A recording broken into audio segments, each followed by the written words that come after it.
And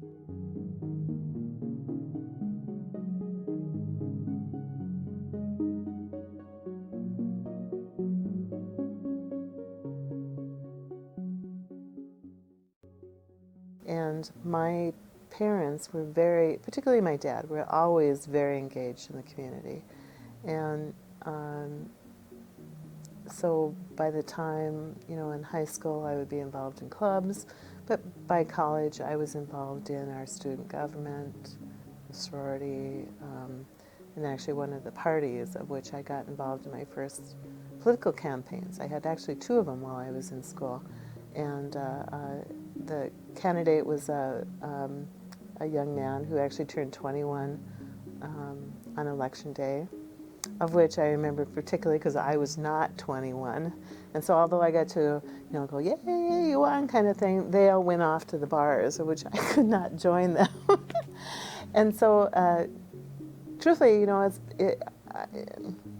was kind of a progressive kind of thing, a little bit partly because of how I grew up and my own parents' involvement. But,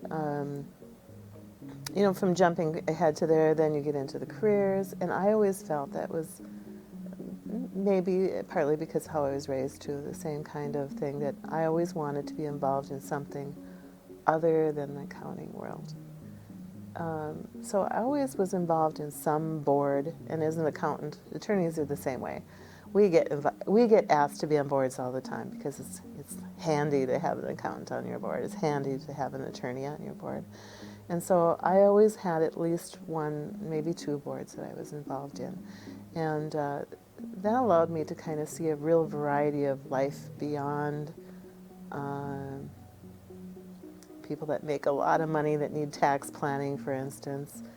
So I got, at one point, real intrigued by youth, at-risk youth, usually people in poverty.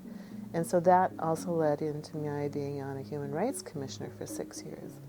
And human rights, as you may know, is really broad. I mean, it's from housing to feeding to rights to everything, anything that means because you're a human.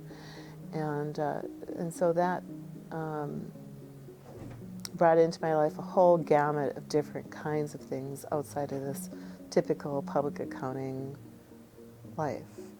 And so, there'd be things that I've always been sort of a little activist-ish on. And as we were just talking to a police chief, sometimes those aren't the kinds of things you would think of for a mayor, but talking to a real variety of people, representing a real variety of people, not just those that have money, those that are developers, those that are business people, but the whole gamut of what makes up a city. In retrospect, being a mayor makes a lot of sense.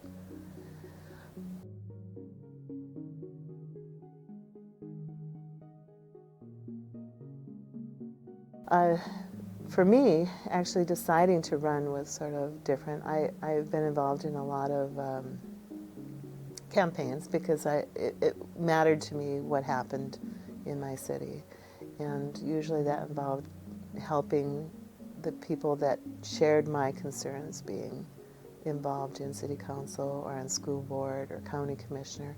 And so I often was a campaign treasurer. I mean, that just made sense. And so I would get more involved because of that. And this past year, the candidates that wanted to be mayor came in early, and we had a number of people that we thought would be potentially a different choice. And for a variety of reasons, they couldn't run. And so, and during all this time, I've always, and I would say for decades, had people ask me, even frankly, way back in college. I remember my first time I was asked to run was actually when I was in college, to run for House. And I didn't see myself in that kind of mode, and I still didn't see it. I liked being behind the scenes. But what did it for me this time is I felt like we still needed another choice for mayor. And so even though I've never run before, ever, for me, I've I've been behind the scenes for some candidates that I really wanted to see in.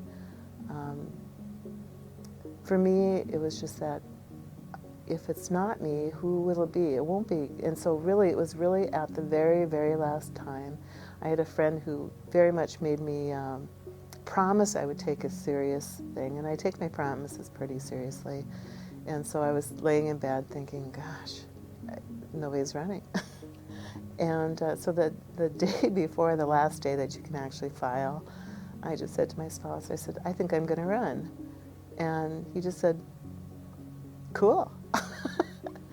And I, truthfully, I knew I was going to get support because on Facebook one time, I like jokes. And it was April Fool's Day, and I typically, especially my kids, I would love doing things because they have a tendency to be gullible, and I can, I'm so trustworthy, nobody expects it from me. And I hadn't done any kind of April Fool's thing, and so it was like 10 o'clock at night, and I'm checking out Facebook and seeing what's going on, and I thought, okay, I need to do something. And so I wrote on there, I said, I think it's time for me to walk my own talk, and I am going to run for, and I can't even remember what it was for House or whatever it was, and I hope that you will support me in there. And then it was like boom, boom, boom, boom, boom, boom, boom, boom, all these people commenting, and they were excited, and they were going, ah, these like screams kind of, do you know what I mean? I was so not expecting that. I just thought, oh, I'll fool a person or two. And then I started thinking, oh my gosh, these people are so excited, and now I'm feeling bad. So really, the joke was on me, because I'm going, oh my, now how am I going to tell them? And then of course I'm saying, no, it's April Fool's. It's my April Fool's joke. And of course nobody reads comments, especially when there's tons of them. So nobody's reading that, and they're still doing it. And I want to say it was well over 100 comments on there, and then these likes, you know how that people like them and stuff like that. And it was months people would still be thinking I was running. So when I decided to run with my spouse, I knew I would have support. So there is some value in going, oh, people are going to think, they're going to roll my eyes at me. I knew I would have people that would probably go, who? But I also knew I would have this base of support of people that I knew. And I did, and I needed it, because you really should not run at the last minute, because there's a lot of things you need to do beforehand that take time. And so I had a really good base of people supporting me, doing piece of things that I didn't have time for, so that I could spend the time mostly door knocking, talking to people. And lo and behold, even though the people I was running against were known names, not that people didn't know me, but not in a broad context, I won actually fairly comfortably. And people loved, because the big page in the paper was me looking shocked, truthfully. But people somehow really loved that concept that and maybe it was because they were too. It was reflective of how they were feeling. Like, my gosh, she got in, But so now I'm that, and I will be it in a couple weeks. And truthfully, it's a very comfortable role. It just means that I'm doing the same kinds of things I did before: talking to people, listening to people, learning more about my own town than I thought I ever, although I thought I knew quite a bit. And you'll have to ask me in 5 years, but so far so good.